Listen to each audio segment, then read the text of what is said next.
The Satan, not a Satan. You can have lots of human Satans with a little s. But that's not what we're talking about here. We're talking about the Satan, or Satan as a proper noun in this case. The one Satan. Is that a contradiction? No, unless you have not moved beyond your Western English, American English. The problem is the Bible is not a Western book. It doesn't function language-wise as your American does. It functions according to different principles. One of them is the principle of agency. That's to say, an agent is said by the rabbis to be exactly like his sponsor. If Carlos sends me out on a job, I am Carlos. Now, I'm not Carlos, and yet I am Carlos. Do you understand that? It's the principle of shaliach, or agency. So whether you say that Satan did the inciting, it's a proper noun there in Chronicles, Satan, actually without the article, I think, if I remember, but it's not a Satan, it's the Satan as a proper noun. And the other parallel passage, God did it. That is not in any way a problem. God allows evil angels to operate, demons to operate, evil human beings to operate within his permission only. What God allows may be said to have been caused by him in that very Hebrew way of thinking. So don't lose any sleep over that at all. It's not a problem. The best commentators would understand it. The problem is the public doesn't have easy access to commentary. I don't blame them for that. But believe me, that's not a problem at all. Otherwise, you've got a flat contradiction. And we know then that the Bible is useless if it contradicts itself. It does not. So Satan is the agent of the one God. And whether you say God did it, Satan did it, you cannot blame Satan for your mistakes. You are guilty of your mistakes when you yield to Satan. And Jesus said, resist the devil. He's like a roaring lion going about. Resist him. And you cannot blame God for what Satan does. God permits Satan to act as a free agent within certain carefully prescribed limits. He allows us to operate as free agents within carefully prescribed limits. That's all I can say about that. It's not difficult. Please don't lose any sleep over that. It's an easy question.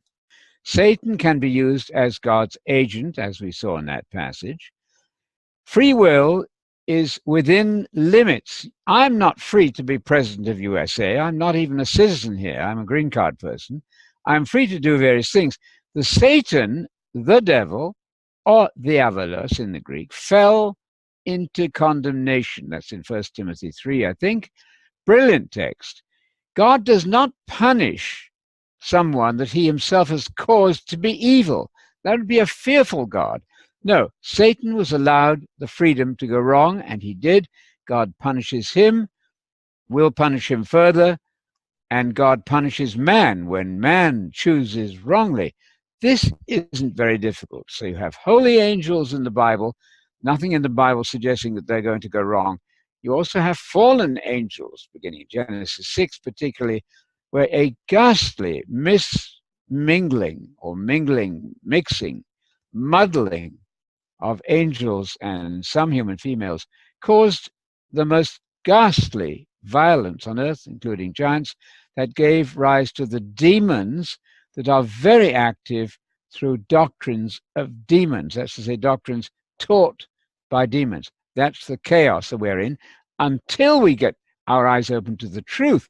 And that enables us to see through all of that mess and that muddle. And that's a huge advantage. God's permitting them, absolutely. There's a nice point in the Hebrew that doesn't show up in the English always. It says a lying spirit from with Yahweh, not directly from him, but as if to soften it, it's from with Yahweh in the Hebrew. God allows that. Now, it doesn't mean that God has made those angels be evil. It doesn't mean that the people being deceived, the human beings, that God made them evil. God is simply working on their rebellion against him, working with the angelic rebellion against God, and using that evil for his good purposes. So we better be careful to be in good line with God, obeying Jesus, because salvation is given to those who obey Jesus, a much underused text in Hebrews 5:9.